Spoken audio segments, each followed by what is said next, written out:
Selamat malam semua, salam sejahtera untuk kita semua. Pada kesempatan kali ini, kami dari kelompok POA 04 dari kelas APDA akan mempresentasikan laporan praktikum dari mata kuliah Production and Operation Analysis. Kelompok POA 04 sendiri terdiri dari saya, Vincentius Dias Alvin, Anggrivaldi Agustian, Muhammad Iza Abista, Novita Sari Gultom, dan Rizal Fahmi Khairullah. Next, Mas. Kita akan masuk ke pendahuluan. Studi kasus untuk praktikum ini mengambil studi kasus dari brand La Familia Bike.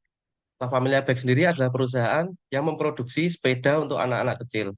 Ada dua bestseller sepeda dari brand La Familia Bike, yaitu Yellow Bike dan Green Bike. Kelompok kami berfokus pada Green Bike. Latar belakang dari studi kasus La Familia Bike ini adalah era pandemi yang mengakibatkan gantian pola hidup sehat. Salah satunya adalah bersepeda.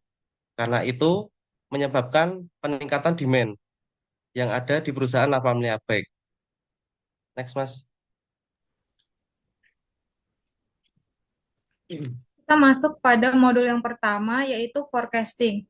Forecasting ini digunakan untuk memperkirakan kejadian di masa mendatang berlandaskan informasi masa lalu dan kondisi terkini. Peramalan ini menjadi pondasi paling penting dalam perencanaan kapasitas, anggaran, penjualan, produksi, inventory, sumber daya, dan pembelian bahan baku. Pada forecasting ini terdapat 4 metode. Yang pertama, time series decomposition. Yang kedua, moving average 2. Yang ketiga, Holtz. Yang keempat, Winters. Pada kasus brand La Familia Bike, model forecasting yang paling cocok digunakan yaitu model Winters. Lanjut next. Model Winters ini cocok digunakan ketika demand memiliki level, trend, dan seasonal faktor seperti yang terlihat pada studi kasus La Familia Bike. Lanjut, Mas. Kita masuk ke modul yang kedua, yaitu aggregate planning. Aggregate planning ini yaitu perencanaan jangka menengah untuk merencanakan jadwal induk produksi selama 1 tahun. Ini dibutuhkan untuk menentukan pilihan terbaik dalam meningkatkan kapasitas dan memenuhi permintaan yang diperoleh dari peramalan, yaitu data forecasting yang tadi kita bahas sebelumnya. Pada aggregate planning ini terdapat 4 metode, yaitu Zero Inventory Plan, yang kedua Constant Workforce Plan, yang ketiga Overtime plus Loss of Sales, yang keempat Overtime plus Subcontract. Lanjut, Mas. Pada kasus brand La Familia Bike, metode aggregate planning yang paling cocok digunakan yaitu Zero Inventory Plan, karena metode ini memiliki biaya yang paling efisien atau minimum cost. Untuk total cost-nya sendiri dapat kita lihat pada slide. Lanjut, Mas. Baik, selanjutnya kita ke modul ketiga, yaitu mengenai Bill of Material. Bill of Material berisi list assembly, subassembly, dan juga part yang dibutuhkan untuk memproduksi satu unit sepeda La Familia Bike. Tidak hanya berisi komponen, pada Bill of Material juga terdapat quantity product atau quantity part yang digunakan atau dibutuhkan dalam membuat atau memproduksi satu buah sepeda La Familia Bike. Pada Bill of Material ini juga terdapat list assembly yang di slide dibuat dalam bentuk bagan atau chart sehingga mempermudah operator dalam merencanakan atau memproduksi suatu sepeda. Pada bill of material juga terdapat level. Kalau jika dalam kasus La Familia Bike ini terdapat level 1 sampai level 6 yang menunjukkan semakin tinggi levelnya atau semakin besar levelnya menunjukkan semakin jauh dari proses kepada finish good. Next. Selanjutnya, master production atau scheduling yang merupakan rencana produksi yang merinci jumlah setiap item dan dalam suatu periode. Fungsi dari master production scheduling ini yang pertama adalah menyediakan input material requirement dan juga merencanakan kapasitas yang dibutuhkan. Yang kedua adalah membuat perencanaan schedule produksi dan juga pembelian material. Yang selanjutnya menjadi basis untuk menentukan resource dan juga kapasitasnya. Yang keempat menjadi dasar schedule delivery dan kepada pelanggan. pada kasus MPS pada La Familia baik dapat kita lihat untuk forecast pada bulan Januari 2022 hingga bulan Desember 2022 terdapat peningkatan pada setiap bulannya. Namun jika kita lihat juga terhadap customer ordernya, terdapat perbedaan cukup signifikan terhadap forecast dan juga customer order. Hal ini dapat menyebabkan overproduksi pada setiap bulannya yang akan menurunkan efisiensi operasional. Tren ini berulang yang berarti menunjukkan akurasi yang rendah pada proses peramalan. Kemudian juga pada project available balance dapat kita lihat terdapat nilai minus pada bulan kuartal 4 yaitu pada bulan Oktober 2022 hingga bulan Desember 2022. Nilai minus ini menunjukkan bahwa pada periode tersebut terdapat kurangnya kapasitas yang dapat menyebabkan keterlambatan pengiriman, juga kehilangan keuntungan dan juga berpotensi merusak citra perusahaan. Next. Baik, selanjutnya kita akan membahas tentang MRP atau Material Requirement Planning. Jadi di tabel ini adalah tabel MRP level 1. MRP itu adalah sistem perencanaan kebutuhan material yang digunakan dalam proses produksi untuk memastikan ketersediaan bahan baku dan komponen pada waktu yang tepat dan dalam jumlah yang cukup. Jadi tujuan utama dari MRP adalah untuk mengoptimalkan manajemen inventaris, menghindari kekurangan atau kelebihan stok, serta meningkatkan efisiensi produksi. Untuk menghitung MRP ini, jadi kita menggunakan dari perhitungan-perhitungan sebelumnya yang telah dijelaskan oleh Mas Anggi Rivaldi tadi. Jadi mulai dari ada MPS, kemudian ada bill of material. Dari situ kita dapat menghitung dan didapatkan hasil seperti pada tabel ini. Kemudian selanjutnya adalah data load sizing. Jadi ada empat metode terkait load sizing. Pertama adalah silver mill heuristic, yang kedua adalah part period balancing atau PBB, dan yang ketiga adalah list unit cost, dan yang keempat adalah Wagner-Wittin. Dari empat metode ini, dari praktikum kami nih, metode load sizing ternyata yang paling cocok untuk studi kasus ini adalah metode Wagner-Wittin. Ini dikarenakan memiliki akumulasi perhitungan ordering cost per bulannya, sehingga perusahaan dapat mengetahui cost pada periode tertentu. Jadi seperti ini metode load sizing Wagner. Jadi dapat diketahui, dapat dilihat nih ada warna merah atau warna pink ya di periodenya, itu nanti kelihatan mulai dari 7.500 sampai 90.000. Jadi ini harga atau biaya yang dibutuhkan untuk membuat satu plat hub, intinya sampai 90.000. Kurang lebih seperti itu. Selanjutnya akan dijelaskan oleh Mas Ihza. Baik, untuk slide ini adalah kita akan membahas terkait expected revenue.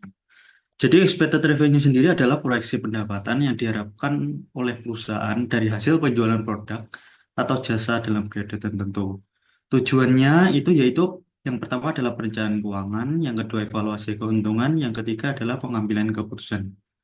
Jadi dari perusahaan La Familia ini dari proyeksi selama 2 tahun, yaitu tahun 2022 sampai 2023, pendapatan yang diharapkan dari Greenbike adalah 1,4 triliun dengan keuntungan bersih yaitu 1,2 triliun setelah dikurangi dengan total biaya produksi sebesar 213 miliar.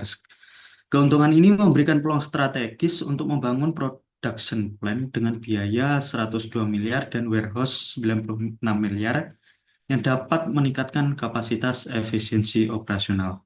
Lanjut. Lalu slide ini adalah tabel Kanban. Jadi sistem Kanban itu menghitung kebutuhan produksi berdasarkan permintaan. Dengan detail seperti basket, membutuhkan 8 kartu Kanban dan inventaris maksimum 197 unit. Lalu contoh lagi yaitu break, itu membutuhkan 5 kartu dengan inventaris maksimum 225 unit.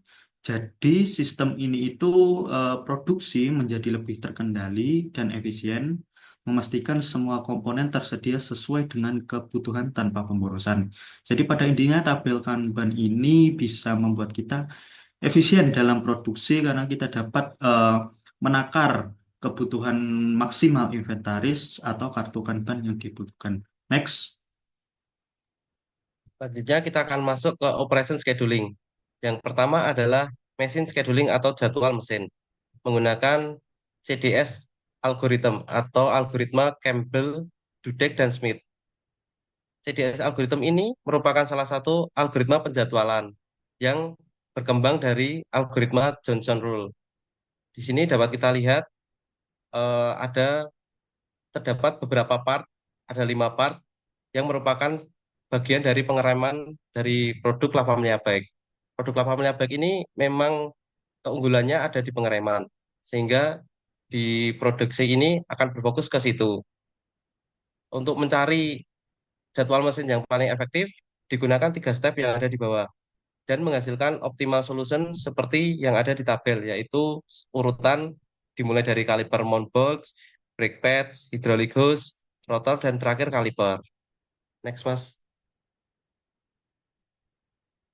Nah, dari durasi yang dibutuhkan untuk penjadwalan mesin tadi, kita dapat melihat untuk step 1, step 2, dan step 3 mendapatkan hasil yang sama, yaitu untuk memproduksi satu set pengereman itu membutuhkan durasi 38 menit. Next, Mas.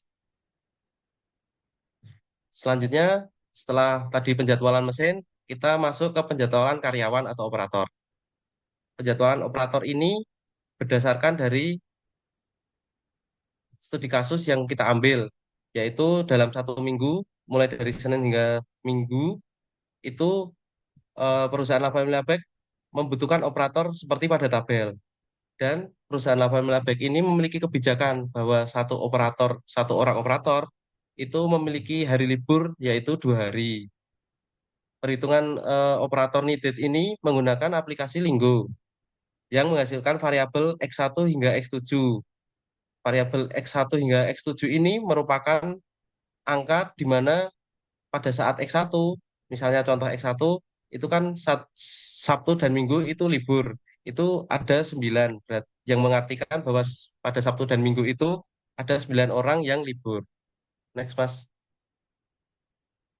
Nah, ini merupakan jadwal hasil dari penjadwalan karyawan tadi. Untuk yang bertanda merah ini mengartikan bahwa karyawan tersebut libur. Jumlah karyawan sendiri dari perusahaan La Famiglia Bag ini ada 85 dan diatur sedemikian rupa untuk mengefektifkan proses produksi. Next, Mas. Dan yang terakhir adalah La Familia Capabilities.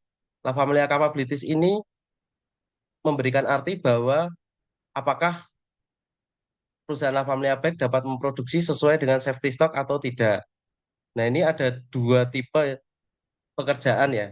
Yang pertama adalah production start when satu produk finish, yang berarti produksi satu set akan dimulai kembali ketika set yang pertama itu sudah selesai.